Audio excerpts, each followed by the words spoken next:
కలుగునుగాక. ఆమేన్.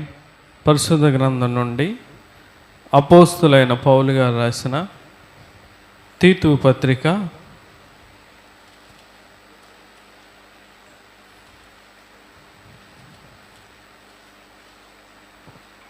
3వ అధ్యాయము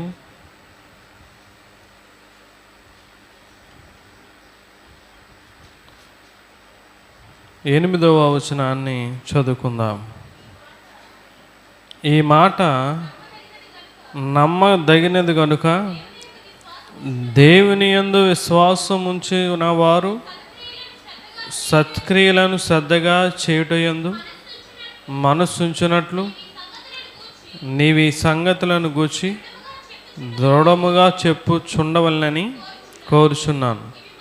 ఇవి మంచియు మనుషులకు జనకరమునై ఉన్నవై అన్నాడు. ప్రార్థన చేసుకుందాం. మహాపరిశుద్ధుడా, ప్రేమల తండ్రి, నీకు వేలాది వందనాలు, స్తుతులు, స్తోత్రాలు చెల్లిస్తున్నాం తండ్రి. గది గడిచిన పునరుద్ధాన నుంచి పునరుద్ధాన వరకు మీరెక్కల చాటు మమ్మల్ని కాచి కాపాడి సజీవులుగా ఉంచి నీ పరిశుద్ధమైన సన్నిధిలో నిన్ను ఆరాధించే యోగ్యత భాగ్యం మాకు ఇచ్చినందుకు నీకే వందనాలు ప్రభా. ప్రాముఖ్యమైన వాక్య భాగంలోకి వెళ్తుండగా నాతో మాతో అందరితో మాట్లాడండి. మా అందరి హృదయాలు తెరవండి. నీ మాటల మీద లక్ష్యం ఉంచడానికి మాకు వినగలిగే చెవులు, గ్రంథగల హృదయాలు మాకు దయచేయమని ఈ ఆరాధన నీ చేతులకు అప్పగిస్తూ నీకే మహిమ గంత చెల్లులాగా ఈ ఆరాధన నడిపించి సహాయం చేయమని వేడుకొంచి ఈ ప్రార్థన అంగీకరించమని ప్రభు అయిన యేసుక్రీస్తు పరిశుద్ధ నామం బట్టి మిక్కిలి వినయంతో అడిగి వేడుకుంటున్నాం తండ్రి. ఆమేన్.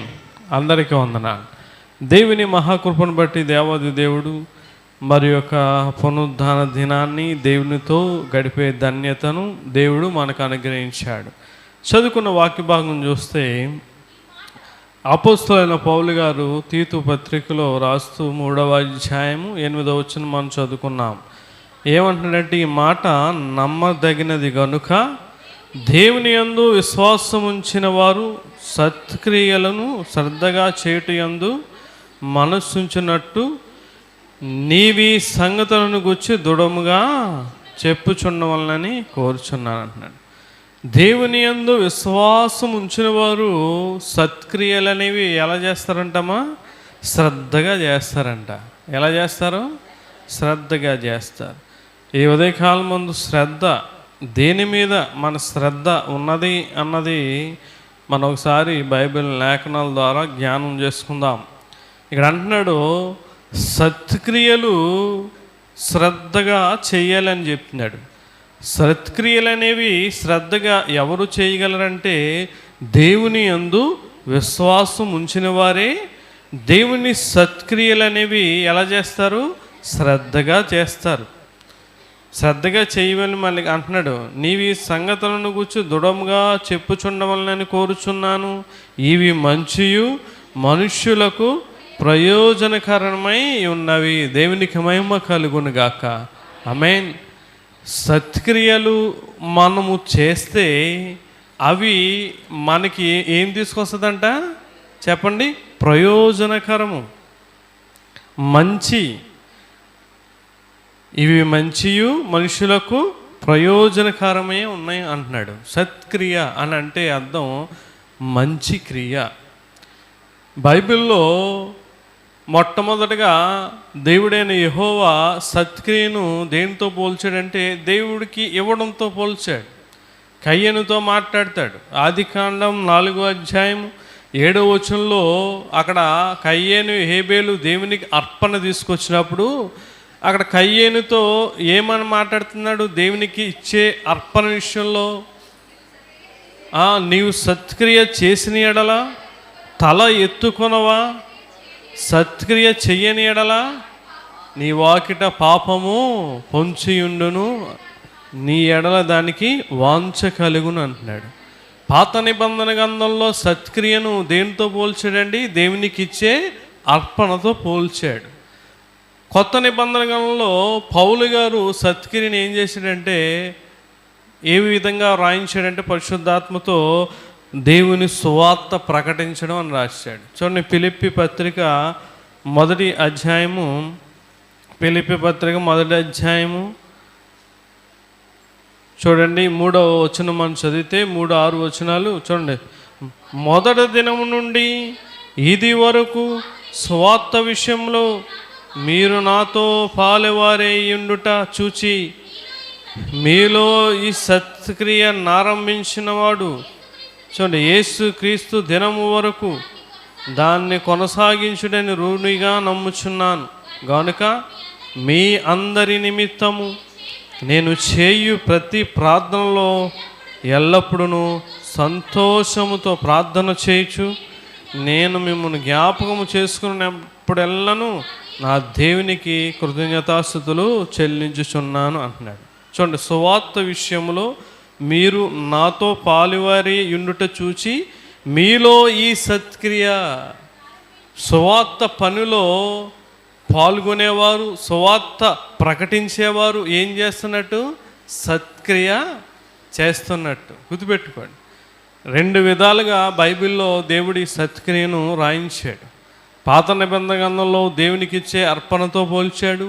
ఇక్కడ కొత్త నిబంధన గ్రంథంలో సత్క్రియ అనేది దేవుని సువార్త ప్రకటించడం, దేవుని సువార్తకి సహకారులుగా ఉండడం అన్న రీతిగా బైబిల్లో రాయించాడు. మన సత్క్రియ ఎలా చేయాలంటే అమ్మ దేవుని యందు విశ్వాసం ఉంచి సత్క్రియ చేసే విషయంలో శ్రద్ధ కలిగి ఉండాలి. శ్రద్ధ అనేది చాలా ప్రాముఖ్యమైనది. మన మానవ జీవితంలో చూస్తే చాలామంది చాలా శ్రద్ధగా తింటారు కాదండి. అన్నం కానీ టిఫిన్ కానీ ఒక్క మెతుకు కూడా కింద ఒలక్కుండా చెప్పండి చాలా శ్రద్ధగా తింటారు. మా యాని అన్నం ఎలా ఉన్నా సరే తిండి విషయంలో చిన్న గింజ కూడా పోనివ్వదు, చిన్న ముక్క కూడా పోనివ్వదు. ఆ జంతికి కొరుక్కుని చిన్న ముక్క పడుకుని సరే తెగనెదిగేస్తూ ఉంటుంది. అదే రైస్ అనుకో పెద్ద పట్టించుకోదు, అన్నం నాకులా పెద్దగా తింద. కానీ అంటే చాలామంది తిండి విషయంలో కానీ, బట్టల విషయంలో కానీ, ఇల్లు శుభ్రంగా ఉంచుకోవడంలో కానీ ఏదైనా సరే చాలా శ్రద్ధగా వారు జీవితాన్ని కొనసాగిస్తూ ఉంటారు. మరి ఎప్పుడు కూడా నీ శరీరానుసారంగా లోకానుసారంగానే శ్రద్ధ తప్ప దేవుని ఆత్మీయమైన జీవితంలో వేటిలో నువ్వు శ్రద్ధ కలిగి ఉన్నావు? దేవుని సన్నిధికి రావడానికి శ్రద్ధ ఉందా? దేవునికి ప్రార్థన చేయడానికి శ్రద్ధ కలిగి ఉన్నావా? దేవుని సువార్త ప్రకటించడానికి శ్రద్ధ కలిగి ఉన్నావా? దేవుని పరిచర్య చేయడానికి శ్రద్ధ కలిగి ఉన్నావా? ఎవరైనా సంఘంలో విశ్వాసులు బలహీనులై దేవుని సన్నిధి దూరమైతే వాళ్ళని బలపరిచి నడిపించే శ్రద్ధ కలిగి ఉన్నావా? ఏ శ్రద్ధ ఆత్మీయమైన జీవితంలో నువ్వు కలిగి ఉన్నావు? పిల్లల లోకంలో ఎంత శ్రద్ధగా చూస్తారండి టీవీ సీరియల్స్. ఏమండి ఎంత శ్రద్ధగా కుర్చీలో బాస్ పట్టేసుకుని కూర్చుని చూసేసే వాళ్ళని కూడా నేను చూశాను. ఏమండి చాలా ఒబ్బడిగా చక్కగా.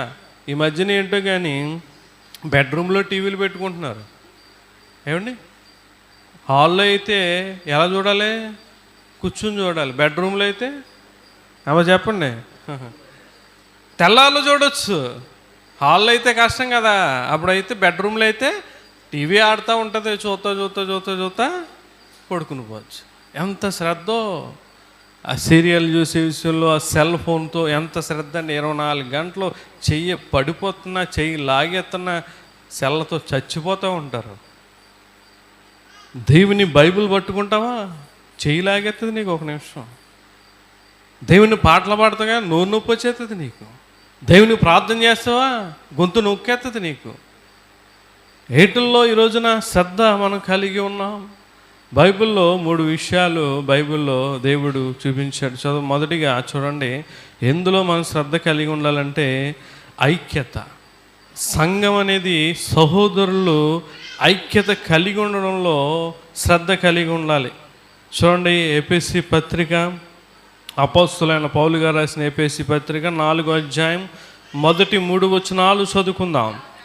చూడండి, కాబట్టి మీరు సమాధానమును బంధము చేత ఆత్మ కలిగించు ఐక్యమును కాపాడుకొనుటయందు శ్రద్ధ కలిగిన వారై ప్రేమతో ఒకరినొకడు సహించుచు మీరు పిలువబడిన పిలుపునకు తగినట్లుగా దీర్ఘశాంతముతో కూడిన సంపూర్ణ వినయంతో సాత్వికంతోనూ నడుచుకొనవలనని ప్రభువును బట్టి ఖైదీనైన నేను మిమ్మను బతిమాలు కొనుచున్నాను. దేవునికి మహిమ కలుగును గాక. ఆమేన్. మొట్టమొదటిగా శ్రద్ధ ఎందులో ఉండాలి ప్రియులారా? ఐక్యత. సంఘ సహోదరి సహోదరులందరూ కూడా ఏం కలిగి ఉండాలి? ఐక్యత. భేదాలు ఉండకూడదు.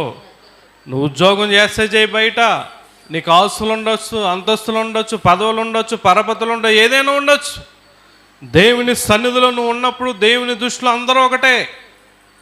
దేవాలయంలో దేవుని సన్నిధిలో ప్రతి ఒక్కరూ కూడా సమానులే. హెచ్చులు తగ్గులు ఎప్పుడు కూడా చూడకూడదు, చూపించకూడదు. సంఘ సహోదరులు ఐక్యత కలిగి ఉండమంటున్నాడు ఆయన. చూడండి, సమాధానమును బంధము చేత ఆత్మ కలిగించు ఐక్యమును కాపాడుకొనుట యందు. ఇక్కడ ఏమంటున్నాడు? ప్రేమతో ఒకరినొకడు సహించుచు. తోటి సహోదరుడు నిన్నేదో అంటుంది, తోటి సహోదరుడు నిన్నేదో తిట్టాడు, నువ్వేం చేయాలి? ప్రేమతో సహించుకోవాలి. నన్ను అన్నాడండి, నన్ను ఎలాగ అందండి, నేను రానండి గుడికి, నేను రాను, నేను ప్రార్థనకు రాను అని మానేస్తారు.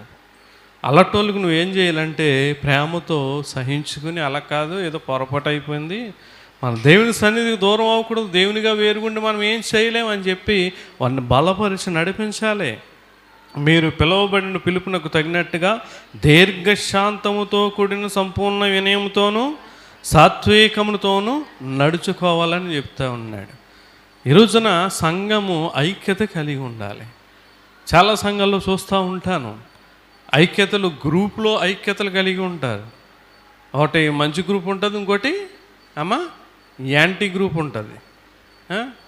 అటువంటిలో ఐక్యత కాదు, చెడగొట్టడంలో ఐక్యత కాదు. ఒక తోటి సహోదరుని కుటుంబాన్ని పాడు చేయడంలో, చెడగొట్టడంలో, నాశనం చేయడంలో శ్రద్ధ కాదు. జాగ్రత్త. నువ్వు దేవుని సంఘమును పాడు చేస్తే ఎవరిని పాడు చేసినట్టు? దేవుణ్ణే. దేవుడు ఊరుకోడు. దేవుని విషయంలో నువ్వు చాలా జాగ్రత్తగా ఉండాలి. దేవుని విషయాల్లో రోమపత్రిక 15వ అధ్యాయము, రోమపత్రిక 15వ అధ్యాయము చూడండి, 14వ వచనంలో చూడండి ఏమంటున్నాడు? నా సహోదరులారా, మీరు కేవలము మంచివారును సమస్త జ్ఞాన సంపూర్ణులను. చూడండి, ఒకరికి ఒకరు బుద్ధి చెప్పు సమర్థులై ఉన్నారని నా మట్టుకు నేను మిమ్మును గూర్చి రూఢిగా నమ్ముచున్నాను. మీరందరూ కూడా ఎవరమ్మా చెప్పండి? ఎవరంట? మంచివారు అంటున్నాడు. మనమందరం కూడా దేవుని సన్నిధికి వస్తున్నాం, దేవుని యొద్దకు వస్తూ ఉన్నాం, మంచివారమే. నువ్వు ఎలా ఉండాలంటే మీరు కేవలం మంచివారును సమస్త జ్ఞాన సంపూర్ణులను ఒకరికొకరు బుద్ధి చెప్పు సమర్థులై. ఒకరు త్రోవ తప్పిపోతుంటే, ఒకరు పడిపోతూ ఉంటే, ఒకరు తొలగిపోతూ ఉంటే నువ్వేం చేయాలి? వాళ్ళకి బుద్ధి చెప్పాలి. అలా అనకూడదు కదా, అలాగెందుకు అన్నారు, నీదేం తప్పులేదు కదా అని చెప్పి ఇటువంటి వీటిలో శ్రద్ధ కలిగి ఉంటారు కొంతమంది. జాగ్రత్త. దేవుడు ఆషామాషి దేవుడు కాదండి. ఎవరిని విడిచిపెట్టడు. దేవుడికి సమయం ఇస్తాడంతే, నువ్వు మారు మనసు పొందుతావని. సమయాన్ని దేవుడు పక్కన పెట్టేస్తే దేవుని ఉగ్రతను రప్పిస్తాడు. పిల్లలు గుర్తుపెట్టుకోండి, ఐక్యత కాపాడుకోవడంలో శ్రద్ధ. చూడండి, గలతీ పత్రిక 6వ అధ్యాయము మొదటి 2 వచనాల్లో ఏమంటున్నాడు? ఒకవేళ ఎవరన్నా సహోదరుడు తప్పిపోతే ఏమంటున్నాడు? చదవండమ్మా. గలతీ పత్రిక 6వ అధ్యాయం మొదటి 2 వచనాలు చదువుతున్నాం. సహోదరులారా, ఒకడు ఏ తప్పిదములోనైనాను చిక్కుకొని ఎడల ఆత్మ సంబంధులైన మీలో ప్రతివాడు తానును శోధింపబడనేమో అని తన విషయమై చూసుకొనుచు సాత్వికమైన మనసుతో అట్టివాణిని మంచి దారికి తీసుకొని రావాలి అని చెప్తా ఉన్నాడు. మంచి దారిలోనికి ఏం చేయాలంటమ్మా? తీసుకురావాలి. నువ్వు కూడా చూసుకోవాలి. ఆ వ్యక్తి పడిపోడు కదా, ఆ సహోదరుడు చాలా భక్తిగా ఉన్నాడు, చాలా విశ్వాసంగా ఉన్నాడు, చాలా ఇదిగా ఉన్నట్టుండి అలా పడిపోడేంటి? ఆత్మీయతలో నుంచి, దేవుని సన్నిధి నుంచి దేవుని దూరం అయిపోడేంటి? మనం కూడా ఇటువంటి దుస్థితి, ఇటువంటి పరిస్థితి నా కుటుంబంలో, నాలో కూడా రావచ్చేమో అని చెప్పి జాగ్రత్తగా చూసుకొని ఆ వ్యక్తిని మరలా నువ్వు నడిపించేవారిగా ఉండాలి. ఏమైనా సాత్వికమైన మనసుతో అట్టి వాణిని మంచి దారిలోనికి నువ్వు నడిపించాలి. శ్రద్ధ, సంఘం మీద నీకు శ్రద్ధ ఉండదు, తోటి విశ్వాసుల మీద శ్రద్ధ ఉండదు, నీ పక్కనే నీకు దగ్గరే వాళ్ళు రాలే, ఈ రోజున ఎందుకు రాలేదో కనుక్కో. నువ్వు పనిలోకి ఎవరన్నా రాకపోతే ఫోన్లు చేసి ఏమా ఎందుకు రాలేదు అని ఎవరినో కనుక్కుంటావు, నీ స్నేహితుల్ని, వాళ్ళని. తోటి విశ్వాసి నీ దగ్గర ఆదివారం ఆరాధనకు రాలే, ఉపవాస ప్రార్థనకు రాలే, కనుక్కుంటున్నావు నువ్వు ఏ విషయంలో శ్రద్ధ కలిగి ఉంటున్నావు?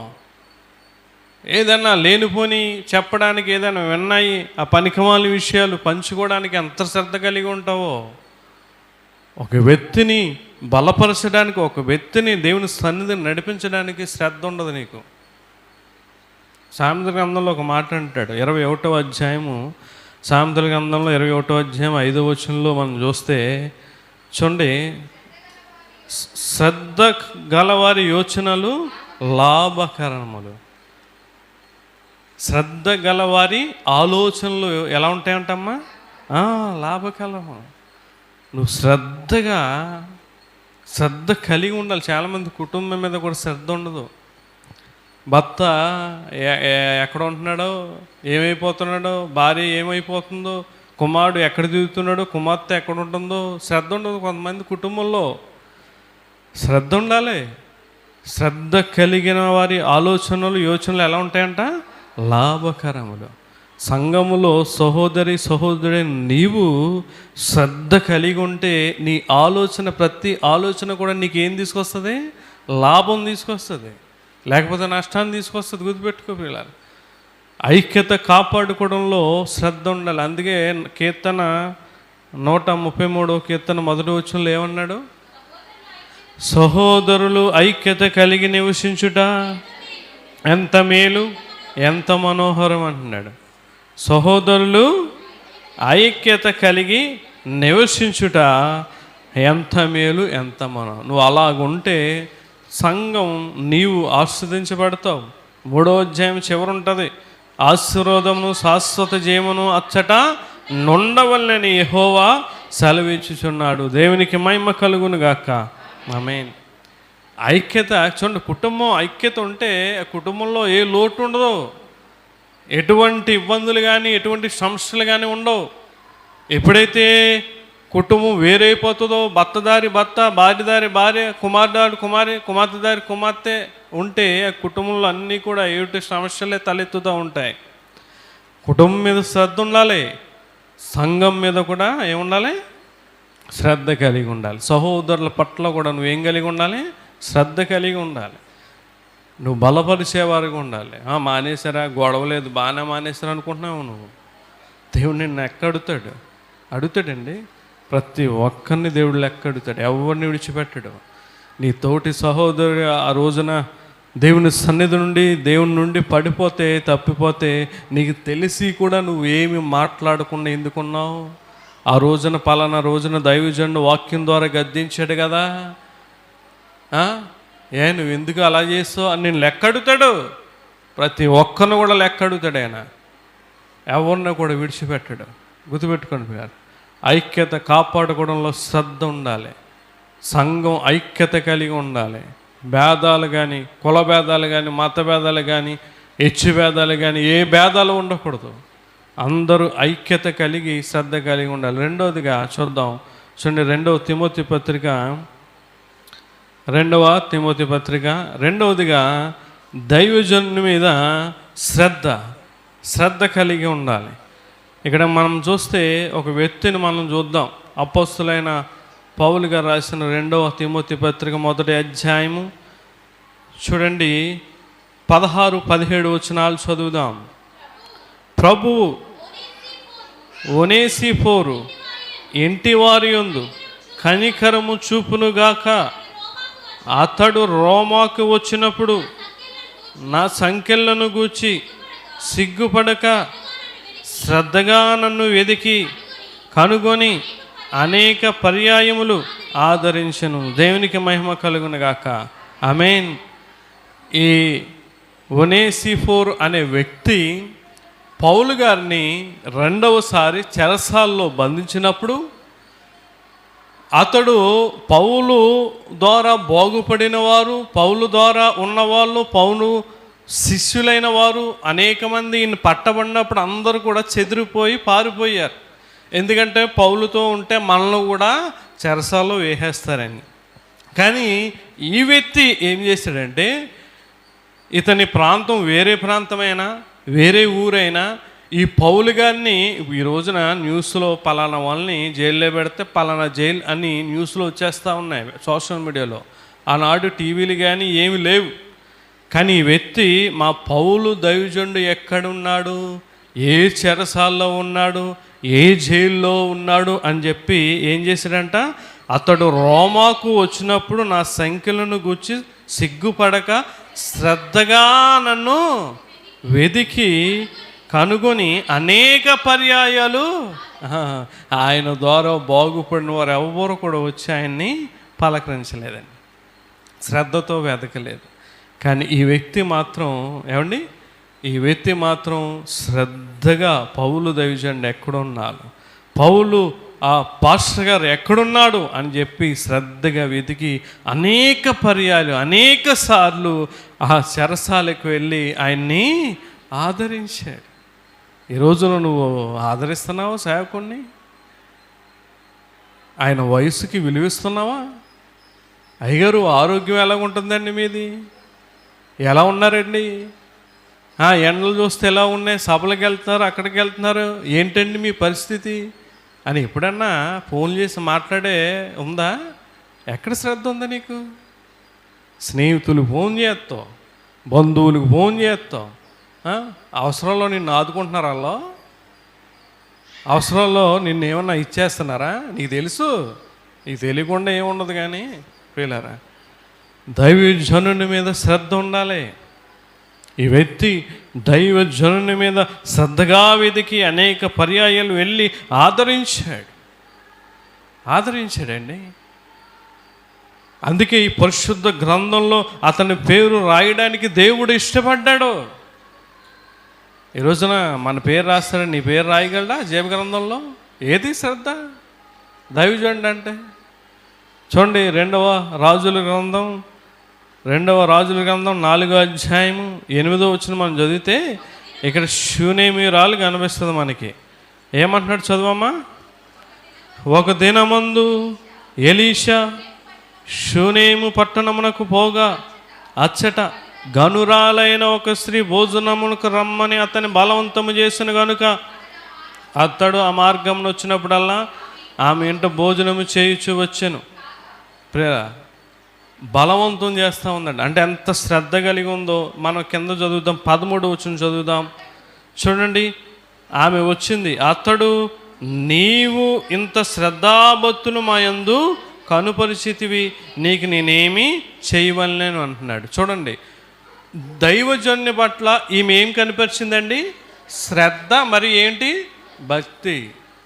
దైవజనుల పట్ల శ్రద్ధ ఉండాలి, భక్తి కూడా ఉండాలి. దేవుని పట్ల శ్రద్ధ ఉండాలి, భక్తి ఉండాలి. ఈ రోజున దైవజనుడి పట్ల శ్రద్ధ ఉండట్లే. మొదట్లో ఫస్ట్లో నువ్వు వచ్చినప్పుడు నీ స్థితి కొంచెంగా ఉంటుంది, నీ పరిస్థితి చాలా దారుణంగా ఉంటుంది. అప్పుడు ఎంతో దేవుడంటే దైవజనుడు అంటే శ్రద్ధ నిలుపుతావు. దేవుడు నీ పరిస్థితుల్ని అన్నిటిని కూడా తారుమారు చేసేసి నిన్ను ఆస్వాదించి దీవించినప్పుడు నీకు లెక్కలేని తనం వచ్చేస్తూ ఉంది. దైవజనులు అంటే పట్టించుకోలేని సేవకుడే వందనాలు చెప్పే దుస్థితిలో ఉన్నారు ఈనాడు క్రైస్తవులు. నేను అనేక ప్రోగ్రాలకి పెళ్ళిళ్ళకి వెళ్తూ ఉంటాను. అక్కడ సేవకుడే వచ్చి వందనాలు చెప్పాలి, సేవకుడే వచ్చి పలకరించాలి. అలా పలకరించరు. దైవజనుడి మీద ఎంత శ్రద్ధ ఉన్నారండి. నీకు ఏదైనా కష్టం వస్తే, బాధ వస్తే, తెగులు వస్తే, ఏదన్నా వస్తే దైవజనుడు ప్రార్థన చేయాలి కావాలా? దైవజనుని మీద మాత్రం నీకు శ్రద్ధ ఉండదు. ఈమె ఏమంటుంది? నీవు మా యందు నీవింత శ్రద్ధాభక్తులు మందు. అయ్యి బాబు, ఎంత బద్దమ్మ మీద, ఎంత శ్రద్ధ, అసలు కాలు కూడా కింద పెట్టకుండా, ఏంటి నీ శ్రద్ధ మా మీద? నీకేం లేదు, పరపతి లేదా, ధనము లేదా, అధికారం లేదా, ఏం లేదు, అన్నీ ఉన్నాయి. ఎంత శ్రద్ధ చూపిస్తున్నావు మా మీద అని అంటా ఉందండి. పెళ్ళికి వెళ్తూ ఉంటాను ఒకసారి, మన మధ్యన పెళ్ళికి వెళ్తే సేవకుడు, పెద్ద సేవకుడు, మీరు త్వరగా వచ్చేసి పెళ్లి చేసేయాలంటే పెద్ద వయసు ఆయన వచ్చాడు. ఆయన అన్నట్టుగా 9ంటికి వచ్చేసాడు పాపం. ఆయన ఎండలో వచ్చి వాళ్ళు అన్నట్టుగానే పెళ్ళి అవగొట్టేసాడు. అంతే, ఆయన అలా కూర్చున్నాడు. ఎవరన్నా పిలిచి భోజనం పెడతాడేమో చూస్తున్నాడు పాపం. ఆయన దగ్గర దగ్గర ఒక 70 వయసు ఉంటుంది. ఎవడో పట్టించుకోడే, ఎవడికాడు అటు ఇటు తిరుగుతాం. నా కోపం వచ్చేసి, చిరాకు వచ్చేసి పెళ్ళి కొడుకు అన్నయ్యని గదిమేహాను. ఆ పోత పిలితే లేదమని ఎత్తాడు. 50 పొద్దుడు వచ్చాడు సేవకుడు, నువ్వు ఎప్పుడు రమ్మంటే అప్పుడు వచ్చి, ఎప్పుడు చేయమంటే అప్పుడు పెళ్లి చేసి సాగొట్టేయాడు. కాదు భోజనం పెడితే ఎండ కదా, తినేసి వెళ్ళిపోతాడు కదా. ఏదండి ఖాళీ లేదండి, ఇక బంధువు లేదు, ఏదో చెప్తున్నాడు సోది. తెగుళ్ళు వచ్చినప్పుడు, బాధలు వచ్చినప్పుడు, కష్టాలు వచ్చినప్పుడు సేవకుడు గుర్తొస్తాడు. సంతోషం, ఆనందం, ఏమన్నా ఉన్న లాభాలు వచ్చినప్పుడు నీకు బంధువులు, స్నేహితులు గుర్తొస్తారు. జాగ్రత్త. దేవుని వాక్యం అది చెప్పబడలే, దేవుని వాక్యం అది ప్రకటించట్లేదు. గుర్తుపెట్టుకో, ఈమెకి అనేక ఆస్తులు ఉన్నాయి, సంపదలు ఉన్నాయి, పనివారు ఉన్నారు, అధికారం ఉంది, పరపతి ఉంది. కానీ దైవజనుడు అంటే శ్రద్ధ ఉంది. శ్రద్ధ ఉండాలండి, శ్రద్ధ ఉండాలి. నెలకు ఒక్కసారైనా సరే సేవకుడు ఎలా ఉన్నాడు ఇంటికి వచ్చి పలకరించలేని దుస్థితిలో ఉన్నారు సంఘం. ఈ విషయంలో ఒక్క వ్యక్తిని నేను జ్ఞాపం చేస్తాను. జాన్, కడిపలంక జాన్ గారు ఉండేవాడండి. చనిపోయాడు, మీకు తెలుసు. చెప్తే నమ్మరు. వారంకి ఒకసారి 2 సారైనా వచ్చేసేవాడు. నాకు బాగా గుర్తు. వస్తా జాంకేలో లేకపోతే ఏదో ఒకటి ఉత్తర మాత్రం వచ్చేవాడు కాదండి. ఉత్తర మాత్రం వారంకి ఒక్కసారి పర్టికులర్గా వచ్చేవాడు. అడగండి, చెప్తారా అమ్మగారు, అయ్యగారు. నేను అబద్ధం ఏం చెప్పను. ఇక్కడ నిలబడి బతికనున్నంత కాలం కూడా వారంలో ఒక్కరోజు కూడా మానకుండా వచ్చేవాడు. 2 సార్లు కూడా వచ్చేవాడు ఒక్కోసారి. ఎందుకయ్యా అంతమాన ఇది ఎత్తా అంటే, అయ్యా మీకు ఎంత ఇచ్చినా తొక్క అయ్యగారు అనేవాడు. నిజంగా ఆయన చనిపోతే చాలా బాధ అనిపించింది. ఇటువంటి వ్యక్తి ఎంత శ్రద్ధో. దైవజనుడు అంటే, సేవకురాలంటే, సంఘమన్నా కూడా వైట్ అండ్ వైట్ వేసుకుని పాస్టర్ గారిలాగా వచ్చేసేవాడు ఆయన. పాస్టర్ గారు అని కడిపలంగా పాస్టర్ గారు అనేవారు పాపం.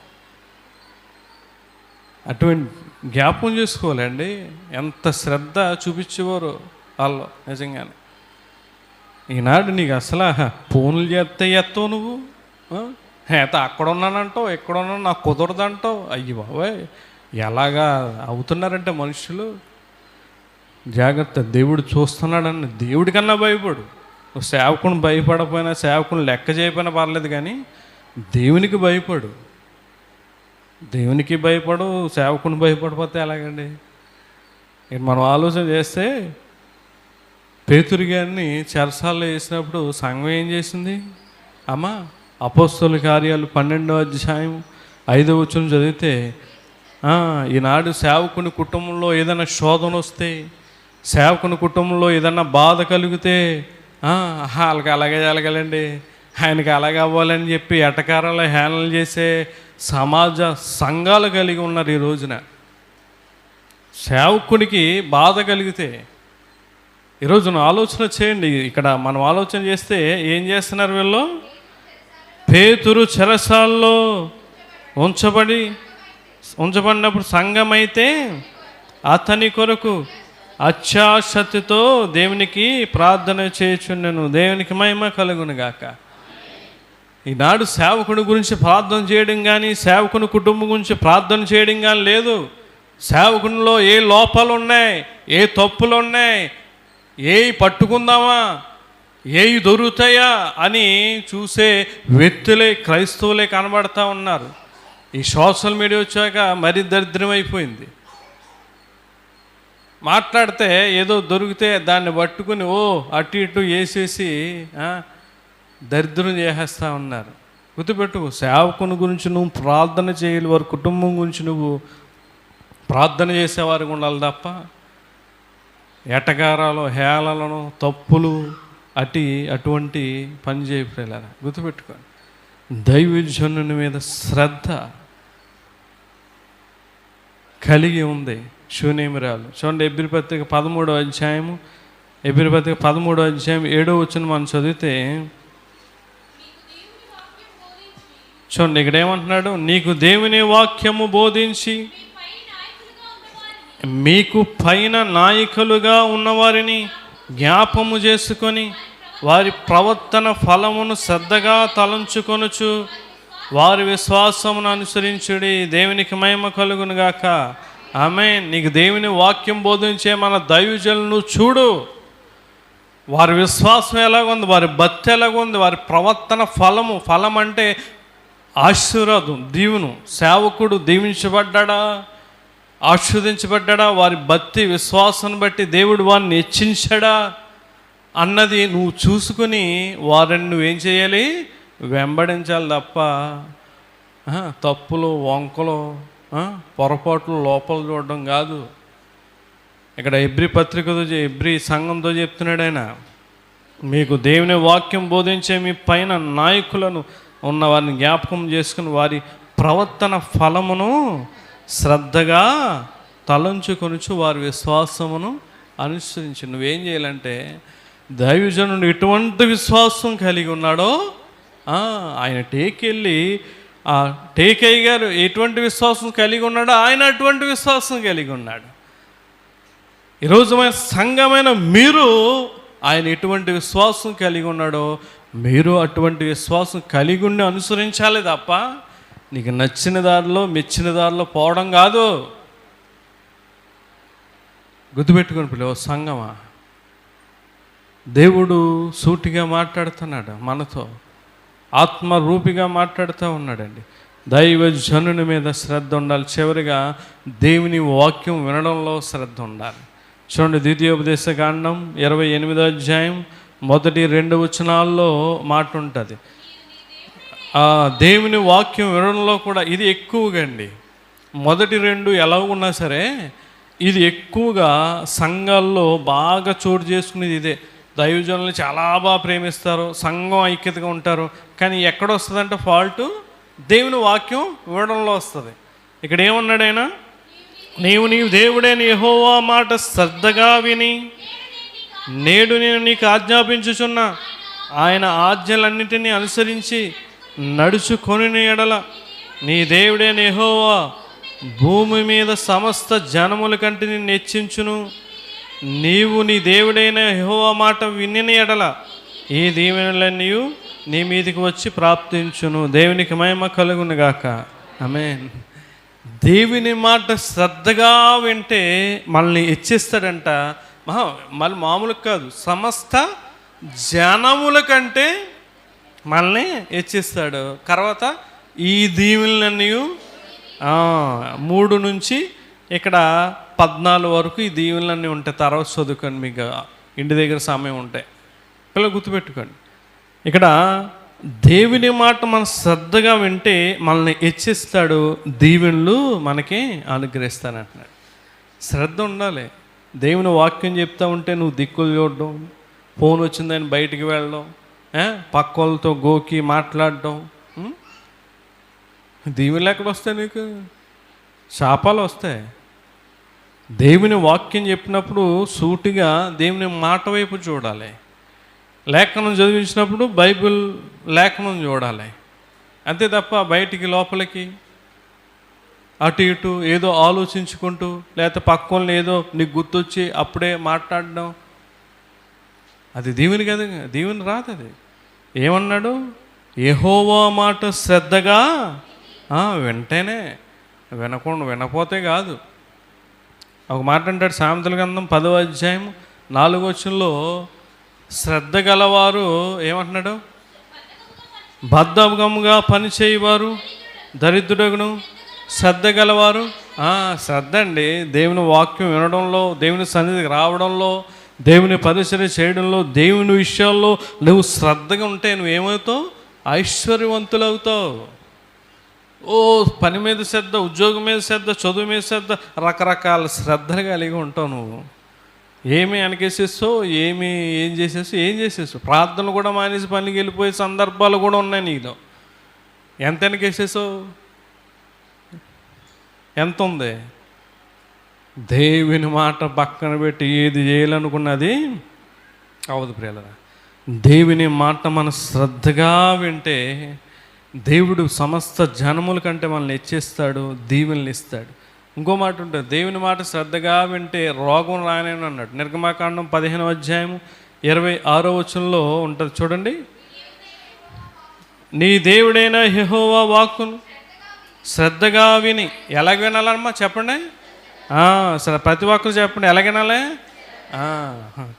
మనకి దేవుని వాక్యం తప్ప ఏమండి అన్నీ వింటాం శ్రద్ధగా. చదవమ్మా. శ్రద్ధగా విని ఆయన దృష్టికి న్యాయమైనది చేసి చూడండి, ఆయన ఆజ్ఞలకు విధేయులై ఆయన కట్టడలన్నిటిని అనుసరించి నడిచిన ఎడల చూడండి, నేను ఐగుప్తులకు కలుగు చేసిన రోగంలో ఏదియు నీకు రానియను, నిన్ను స్వస్థపరచు యెహోవా నేనే అనేను. ఏ రోగము కూడా నీకు రానియుడు. ఎప్పుడు చెప్పండి? ఆయన మాట నువ్వు శ్రద్ధగా విన్నప్పుడు. గుర్తుపెట్టుకోండి, దేవుని వాక్యం చెప్పినప్పుడు నీకు నచ్చలేదనుకో, ఇష్టం లేదనుకో, ఎండమన్నా మానే. అదే తప్ప మాటలు కానీ, దిక్కులు కానీ, ఫోన్లు కానీ, అవి కానీ అటువంటి నువ్వు పనులు చేస్తే దేవుడు అస్సలు సహించడు. దేవుళ్ళు రావండి, దేవుళ్ళు రావో. దేవుని వాక్యం అవునంటే అవును, కాదంటే కాదంతే. నువ్వు శ్రద్ధగా దేవుని మాటలు వింటే నీకు దీవెనలు ఇస్తాడు, నిన్ను హెచ్చిస్తాడు. నువ్వు వెళ్ళలేదనుకో చూడండి, ద్వితీయోపదేశకాండం 28వ అధ్యాయము ఏమంటున్నాడు? 15 వచనం మనం చదివితే చివరిగా చూడండి. నేడు నేను ఆజ్ఞాపించు ఆయన సమస్తమైన ఆజ్ఞలను కట్టడలను నీవు అనుసరించి నడుచుకొనవలనని నీ దేవుడైన యెహోవా సెలవిచ్చిన మాట వినని ఎడల ఈ శాపములన్నీ నీకు సంభవించు. ఎంతో దూరం నుంచి ప్రయాసపడి ఖర్చు పెట్టుకుని ఆయిలని ఛార్జీలని ఖర్చు పెట్టుకుని వస్తున్నావు. వచ్చిన నీవు దీవించబడాలి, ఆశీర్వదించబడి తిరిగి వెళ్ళాలి. శాపాలు కాదు, శపించబడి వెళ్ళకూడదు. ఈనాడు అనేక మంది సోషల్ మీడియాలో కామెంట్ చేస్తూ ఉన్నారు, ఎందుకు క్రైస్తవులు శాపగ్రస్తులు అవుతున్నారు, దేవుని సన్నిధికి వెళ్ళి తాగుబోతులుగా, తిరుగుబోతులుగా, అన్యాయస్తులుగా ఇలాగ ఎందుకు అవుతున్నారని చెప్పి రకరకాలుగా చేస్తూ ఉన్నారు. కారణం ఏంటంటే దేవుని సన్నిధికి వచ్చిన నీవు వెనక శాపానికి గురవుతున్నావు. ఇదే తాగుడు, ఇవన్నీ కూడా శాపాలండి. శాపాలు ఇవి. ఎక్కడైనా దేవుని వాక్యాన్ని శ్రద్ధగా వింటే దేవుడు నీకు దీవెనలు ఇస్తాడు. లేదనుకో ఈ శాపాలు ఇవన్నీ దీవెనలు కొన్ని ఉన్నాయి. చూడండి 15వ అధ్యాయం నుండి చూడండి 15వ వచనం నుండి 68 వచనాలన్నీ కూడా శాపాలే. 68 వచనాలు శాపాలే. దీవెనలు తక్కువ, శాపాలు ఎన్ని ఉన్నాయి? చాలా ఎక్కువ ఉన్నాయి. అంటే 4 అంతలు ఉన్నాయి. గుర్తుపెట్టుకోండి. ఈ శాపాలు పొందుకోవడానికి కాదు. చివరిగా ఇర్మియా గ్రంథం 11వ అధ్యాయం 3వ వచనంలో ఒక మాట ఉంటుంది, చదవండి. ఇర్మియా గ్రంథం 11వ అధ్యాయం 3. దేవుని వాక్యాన్ని వినకపోతే ఏమంటున్నాడు ఆయన? ఇశ్రాయేలు దేవుడైన యెహోవా సెలవిచ్చినదేమనగా చూడండి, ఈ నిబంధన వాక్యములను విననొల్లని వాడు శాపగ్రస్తుడగును. గుర్తుపెట్టుకో, దేవుని వాక్యం నీకు చెప్పబడుతున్నప్పుడు, దేవుని మాటలు లేఖనాల ద్వారా దేవుడు నీకు వినిపిస్తున్నప్పుడు, నీవు దేవుని మాటలు లెక్క చేయకుండా, పట్టించుకోకుండా నువ్వు వినకపోతే ఎవరు నువ్వు?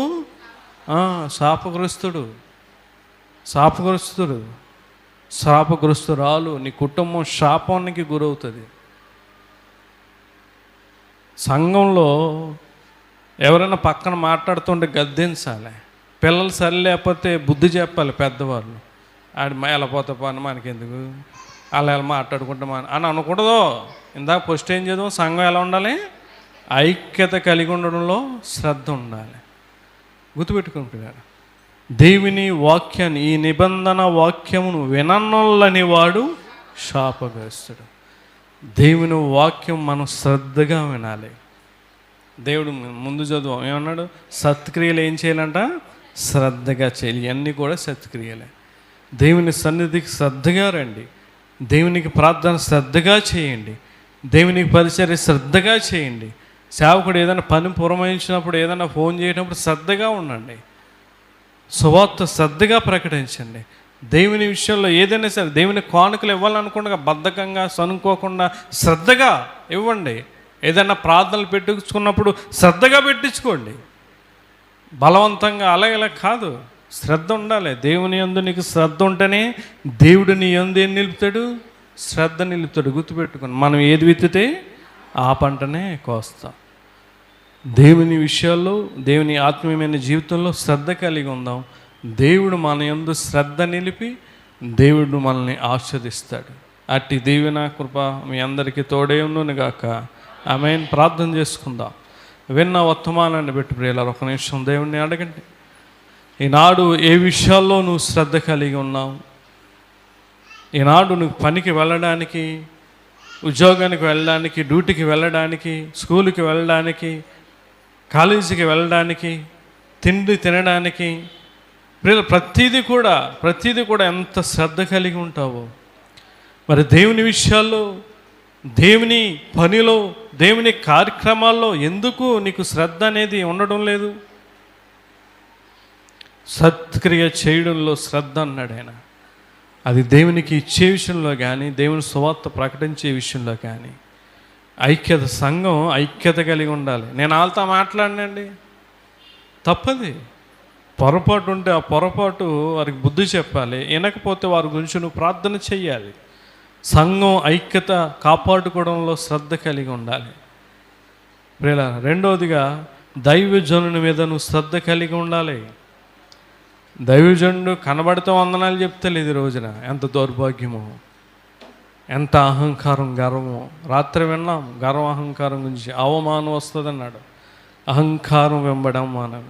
గుర్తుపెట్టుకోండి, దైవజనుని మీద శ్రద్ధ భక్తులు నిలిపింది. పౌలు దైవజనుని మీద శ్రద్ధతో వెతికాడు అతను. గుర్తుపెట్టుకోండి, శ్రద్ధ ఉండాలి. చివరిగా మనం చదువుకున్న దేవుని మాటలు వినడంలో శ్రద్ధ, ఇది చాలా ప్రాముఖ్యమండి. నువ్వు ఇక నుంచి ఎలా ఉన్నావు నాకైతే తెలియదు, కానీ దేవుని వాక్యం నువ్వు శ్రద్ధగా వింటే, విన్న వాక్యాన్ని నువ్వు శ్రద్ధగా నీ జీవితంలో నెరవేరిస్తే, దేవుడు నిన్ను హెచ్చిస్తే నీకు దీవెనలు ఇస్తాడు.